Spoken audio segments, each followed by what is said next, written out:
Hello everybody, welcome back to my YouTube channel. In the last video, we discussed about what positional encoding is, and now only one topic is left, that is normalization. And once this is done, we will be ready for understanding what transformers are, and we will start with first encoder part, and then we will move to the decoder part of it. So let's cover the last topic that is left, that is normalization. Now, in order to understand this topic, you must first understand what batch normalization is. So, we will first cover batch normalization. Then we will see that what is the problem with batch normalization, that it can't be applied to our self-attention model, and why do we need layer normalization, and how layer normalization solves the problem of batch normalization. So let's start with batch normalization first. So we know that in a neural network, let's say these are my inputs, x1 and x2, and this is my neural network. Okay, that this is the first hidden layer that contains two neurons, and this is my second hidden layer that contains three neurons, and this is my output layer. Okay, and this is fully connected. Every neuron is connected to every other neuron.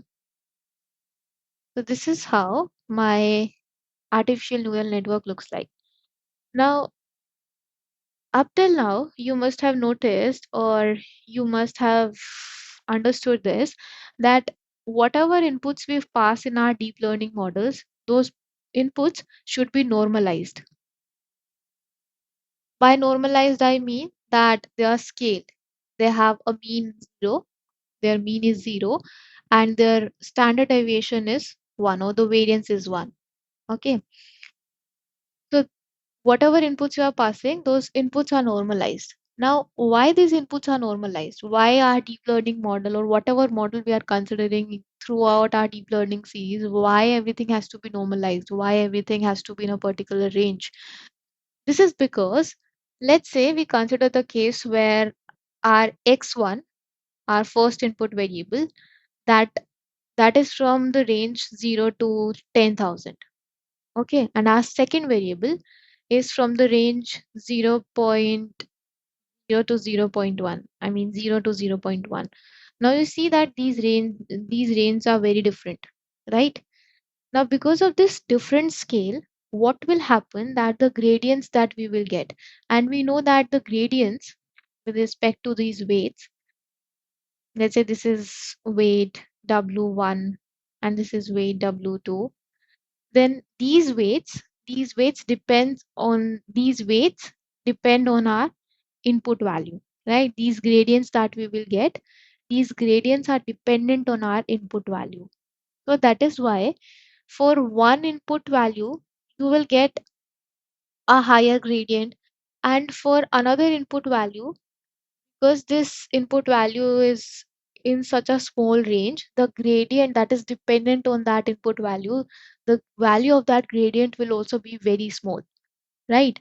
So because of this difference in gradients, you are not able to decide that what learning parameter should you set, because you know that the entire training happens through backpropagation, and uh, in the gradient descent, what you do, that your new weights are your old weights minus the learning rate times the gradient that you are considering, right?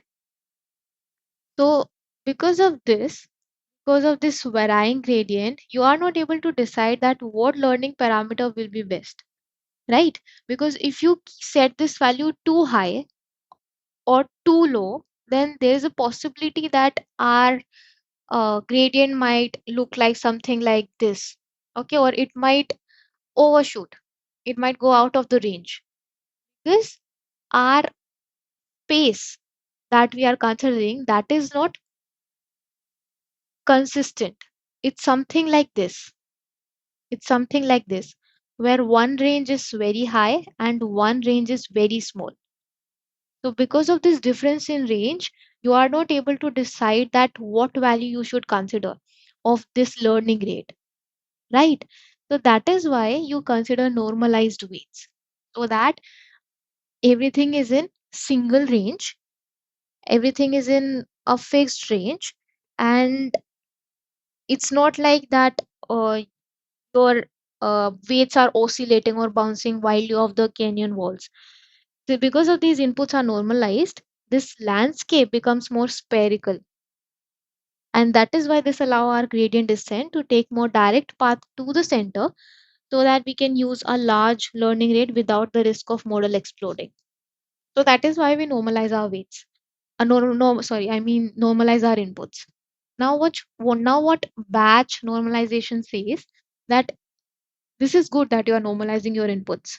But what are the inputs that are coming out of here that are going as inputs in the next neuron?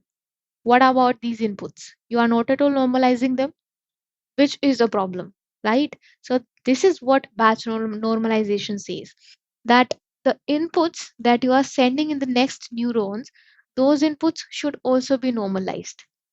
This is exactly what batch normalization is. And there is one more reason why we apply batch normalization, and that is internal covariate shift. Now, in order to understand what internal covariate shift is, you must first understand what covariate shift is. So sometimes what happens that when you train your model on the data that you have, okay, then the entire training happens and you find out that the relationship between your input and output variable is some function. Okay. Now, during production or when your model is in production or when you are testing your model, then suddenly what happens that the distribution of the input values that are coming, that changes. And this happens quite often. The data that you use during training and the data that you are getting when your model is being tested, then there is a lot of difference. There can be a lot of difference that can come in between these two data sets. So this is where covariate shift happens. You can think of it this way, that let's say during your entire learning process of how you should drive a car, you were trained on sunny days where road was clear, the day was sunny. But suddenly when you went to get your driving license, then on that day it was raining. So though everything is same, the car is same, the road is same, but you were never trained on how you should drive a car on a rainy day. So this is the difference, right? And here I might not perform that good. So your model, despite your input and output variable having the same relationship, the input changed, the distribution of input changed. So that is why we need to retrain our model so that it's good in those situations as well. So this is what covariate shift is. When your relationship is still intact between your input and output variable, but the distribution of your input variable changed.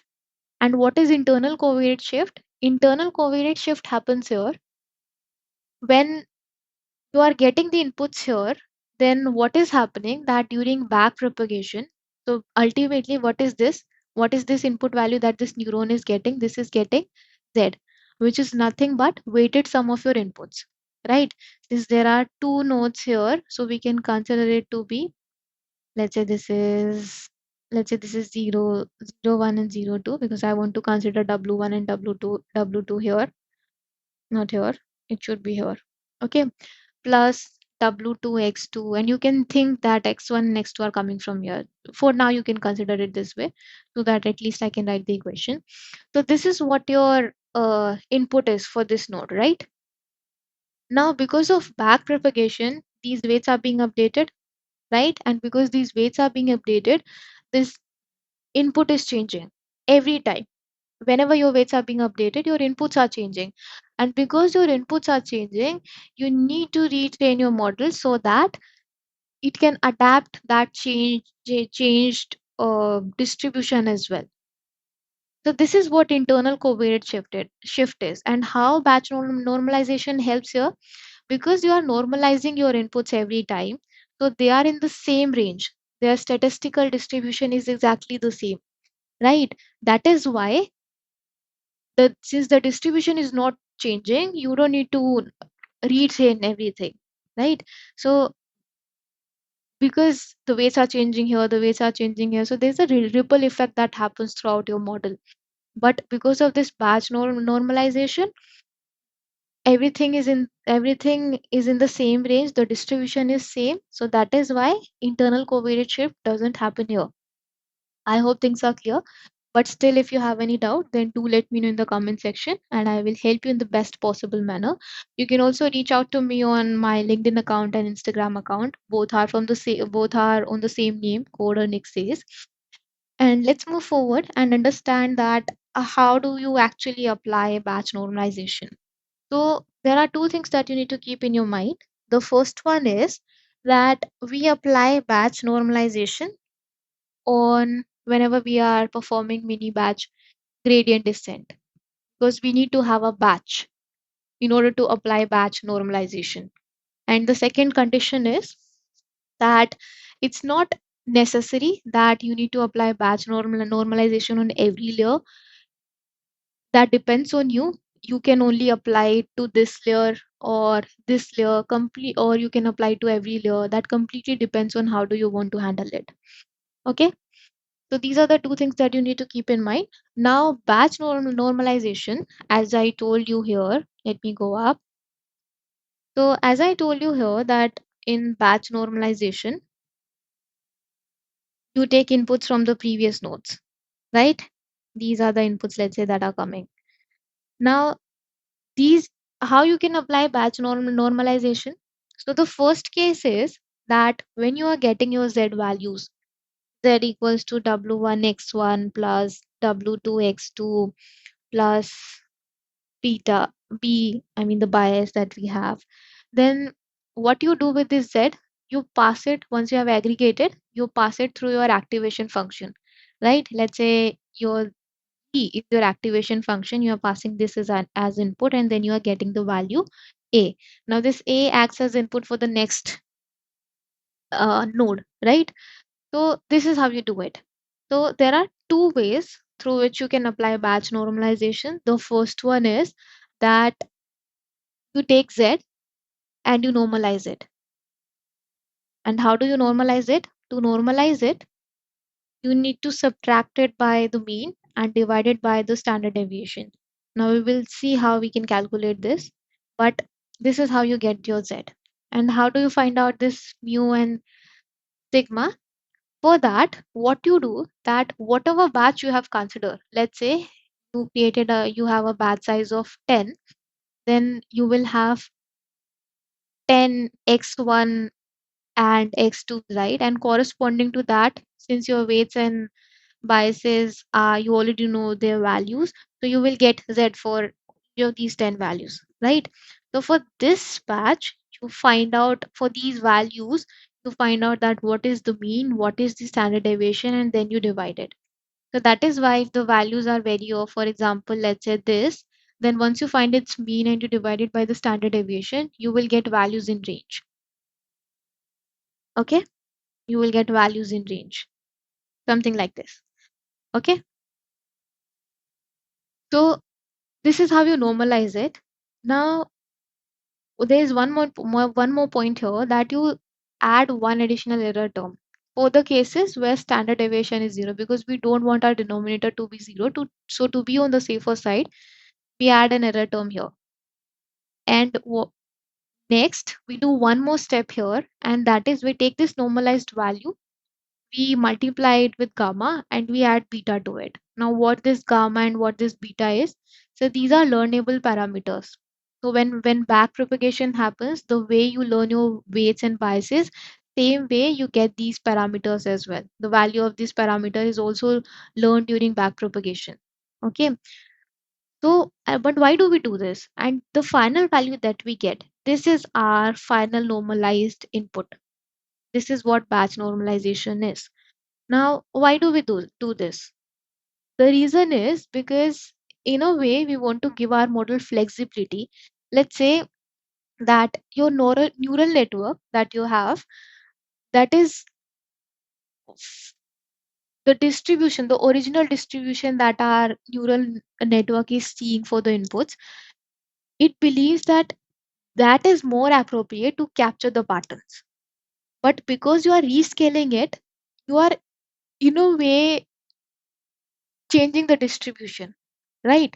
So by adding these additional parameters, gamma and beta in your batch normalization, you are giving your neural network flexibility to decide on its own that whether it wants the older distribution or whether it wants new distribution, or does it want somewhere, does it want something in the middle of worlds, right? So in a way you're giving your model flexibility to decide on its own that what distribution does it want.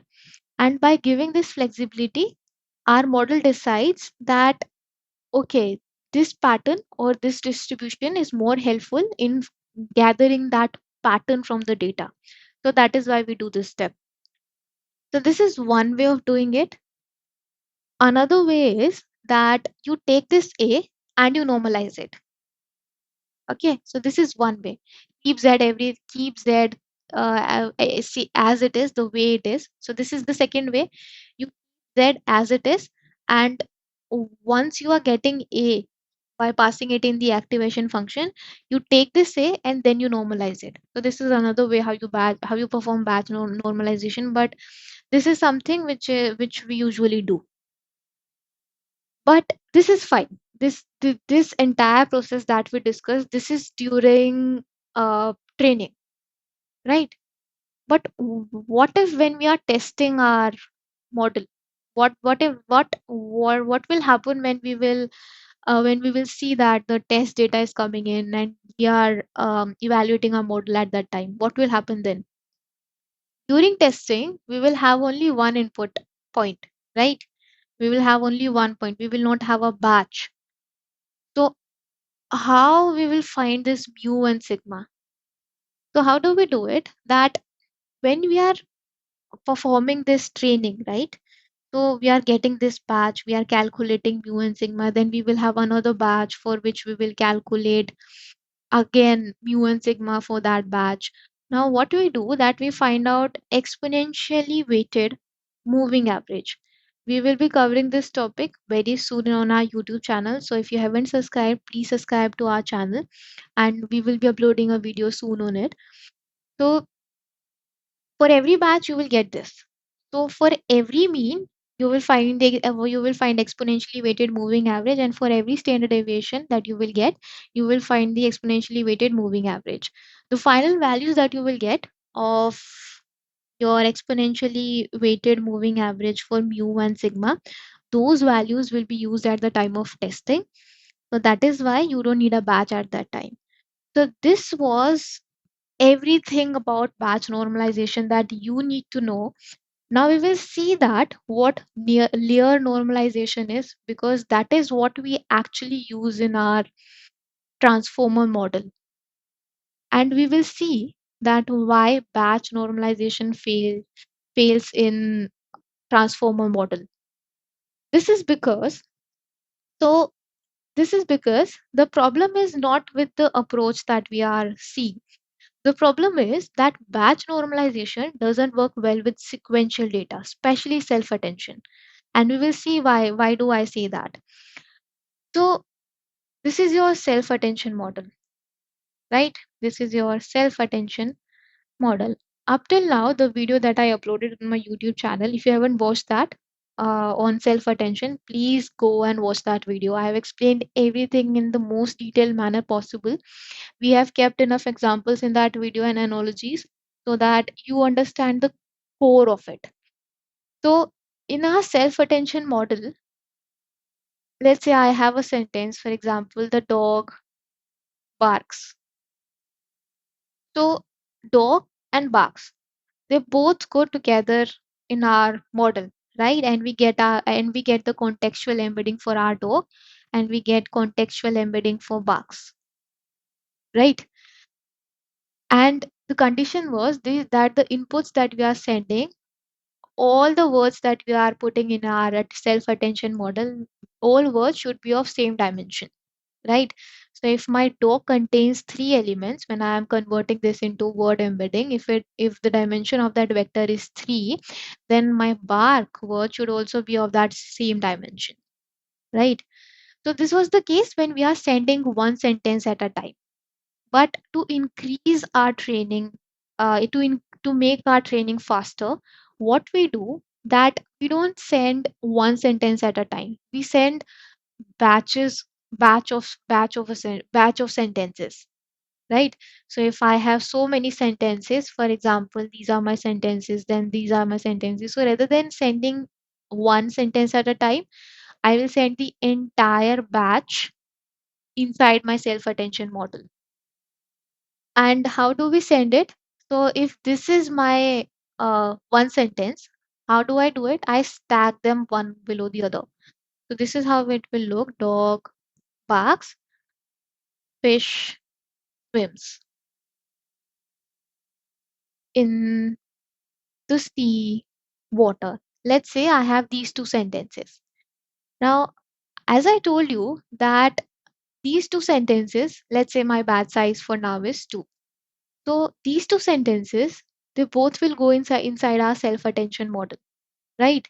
But as I told you, the condition that the input should be of the same size. So what will happen here? That dog that will have three embeddings, then bark that will, I mean, not three embeddings, but three elements in the vector embedding. Similarly, barks. So this is how the matrix will look in this case. Now for this sentence, what will happen that if I consider this, that it's okay. Every word will have three elements in the vector embedding, which is fine. So this will be vector embedding for my fish. This will be for swims in the sea water. Now you see the problem here. Here I have a matrix of 2 cross 3, and here I have a matrix of 1, 2, 3, 4, 5, 6. 6 cross 3. So you see, we are seeing a difference in the inputs, right? And what we do that we create a tensor of it, and that tensor goes as input in our self attention model, and then the entire processing happens. Usually, how it's done. You can see the self attention video. In that, I have explained clearly that what processing happens inside. But for now, you can assume that there is some processing happening here, and then we are getting the contextual embedding for both the sentences. Now, the thing is that because these inputs are of different sizes, we need to find a way through which we can make their sizes equal. And how do we do it? The best way is, and how we usually do it, that we do zero padding. To make their sizes equal, what we will do that we will add 4 cross 3 matrix. We will concatenate 4 cross 3 matrix with all the elements being 0. Now their sizes have become equal, right? Now, if I apply batch normalization in this case, then how do we do it? We do it column wise, right? We do it column wise. Column wise, we will find its mean, we will find its variance here also, here also, here also, here also. Actually, we will stack them one below the other. So this is how it will look. Let me create it. So there will be 12. 1, 2, 3, 4, 5, 6, 7, 8. So there are 12 rows and 3 columns. And here we have our sentence: dog barks, padding, padding, padding, padding. Then fish swims in the seawater, right? And here we will have all the zeros. So in batch normalization, when I will consider my first dimension, because this is a vector I'm embedding, vector embedding's first dimension of the first element, second dimension of the second element, third dimension of the third element, right?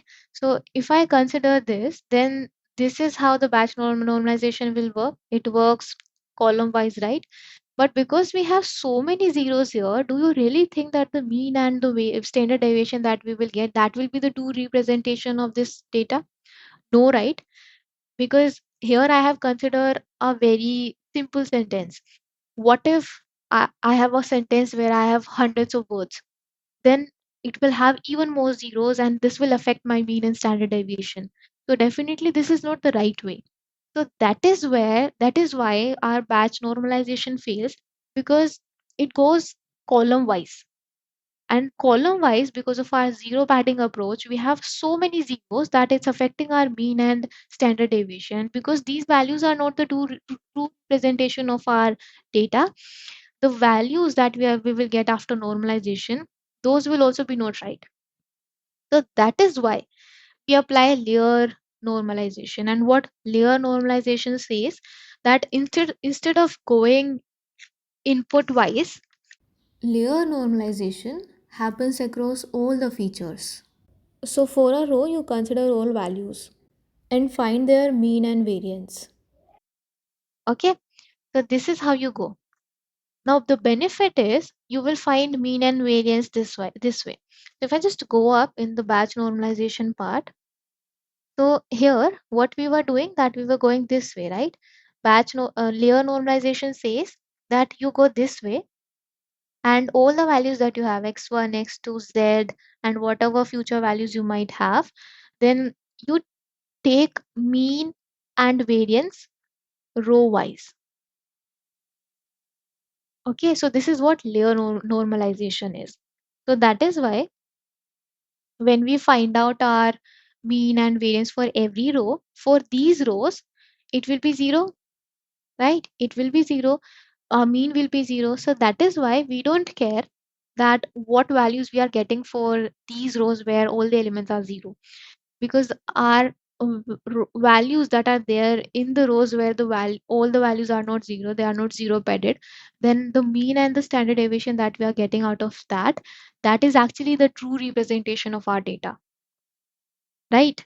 So that is why in our self-attention model, batch normalization fails, and that is why we apply layer normalization, where rather than going input wise, we go across all the features at a time.